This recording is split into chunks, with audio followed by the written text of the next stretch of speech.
Well, what's going on here? Bruce and Dick, aren't these the cutest puzzle balloons you've ever seen? Yes, they're very unusual. Some balloon factory was going out of business, and Alfred was able to get the exact ones I need for a party I'm giving for underprivileged children. My pleasure, madam.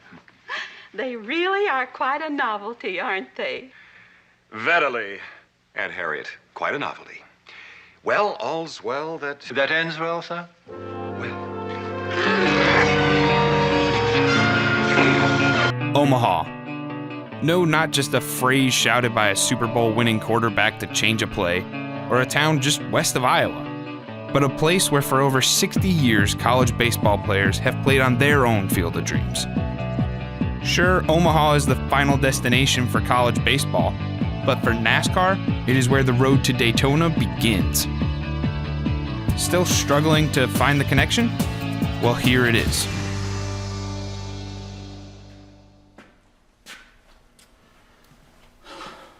Meet John Liba, sculptor of the Harley J. Earl Daytona 500 trophy. Checkered flag, Dale Earnhardt. I was wondering if I'd ever get my name on that trophy when y'all built that thing. It's going to be great to have this in my trophy case. You fly in, I'm in Omaha, Nebraska. I'm in the middle of the country. And I think that was one of the first times that I've actually seen the Atlantic Ocean. Then when you drive on International Speedway Boulevard, you drive down, your windows are open, and you see nice cars driving, but then you hear the roar of those engines. It almost sounds like a siren. I knew I was someplace special when I was down there, and I just wanted to absorb all of that. John, without a doubt, gets what Daytona means. But what some don't realize is how much he means to Daytona. John's connection with NASCAR goes beyond the Harley J. Earl Daytona 500 trophy. He also crafted statues of Bill France Jr. in the lasting image of a triumphant Dale Earnhardt, both towering above fans as they arrive at the Speedway. While teams gear up for a grueling 10-race war to determine a champion, John and his team are filing, sanding, and fine-tuning each and every piece of this work of art. What I wanted to do is get a solid block of bronze, a solid tube of bronze. It's this big, heavy thing. It has to be cut almost like carving a marble sculpture, like Michelangelo would do. It's not a simple process of just machining something. You can see the low spots, and once you get them with a file, then you can start with the emery cloth. And it don't show until you get it real shiny. That takes several months to get to that level. And then it has to be buffed to a mere finish. And it has to be engraved. And all these times, at any moment, something could happen. I have most of the car plated, but then other parts are sterling silver.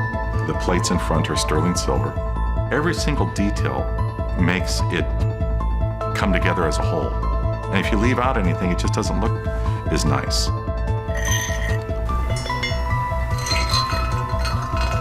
It just doesn't come together quickly. It's something that requires a lot of time. And you have to make sure you wear gloves. You don't want to scratch anything. It has to always be perfect. I think of all the work, all the months, just to get just to this phase.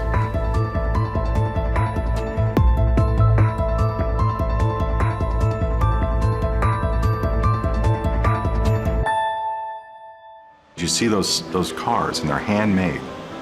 Those cars are handmade by Americans that love the sport, and they love doing good work, and they're good craftsmen. I celebrate that a lot. And so I said, well, who are the best that I know, the best that can help me in every facet of producing this trophy? When it becomes their turn to work on this trophy, they're just tickled thinking, hey, I'm touching this thing that's going to be on national television on one of the greatest races ever. I just see people at their best. And it just seems to work together so well with what we're doing here in Omaha with the bigger picture. Each year, fans all across the country tune in to the great American race. But one sculptor, one artist, and one community in the heart of America will be watching to see who hoists their trophy as Daytona 500 champion.